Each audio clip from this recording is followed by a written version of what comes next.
গাজর আর সাগুর কম্বিনেশনে এই ডেজার্টটা খেতে খুবই দারুণ হয়। হ্যালো ভিউয়ার্স, আসসালামু আলাইকুম। চলুন দেখে নিই কীভাবে তৈরি করলাম। প্রথমে প্যানে ঘি দিলাম 1 চা চামচ, তারপর ওইখানে ছোট ছোট 2টা গাজর কুচে দিয়ে দিলাম, আগে থেকে ধুয়ে রাখছিলাম। তারপর কিছুক্ষণ কষাইয়ে পরিমাণ মতো চিনি দিলাম, সামান্য লবণ দিলাম।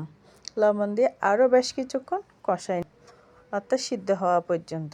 তারপর আগে থেকে দুধ জাল করে রাখা দুধ দিয়ে দিলাম, কিছুক্ষণ রান্না করলাম। গাজরটা কষাইতে প্রায় সিদ্ধ হয়ে গেছে। তারপর আগে থেকে সিদ্ধ করে রাখা সাগুদানা দিয়ে দিলাম। সাগুদানা সিদ্ধ করে একটু চেলে রেখেছিলাম পানি দিয়ে ধুয়ে। তারপর বেশ কিছুক্ষণ রান্না সিদ্ধ হয়ে আসার পরে দিয়ে দিলাম কাঠবাদাম কুচি আর খেজুর। বাসায় কিশমিশ ছিল না, সেজন্য আর কিশমিশ দিতে পারি নাই। আমার একটা অভ্যাস, না থাকলে সেটা পাশের বাসা থেকে এনে দিতে ইচ্ছা করে না, না থাকলে নাই, ওইভাবেই করে ফেলি।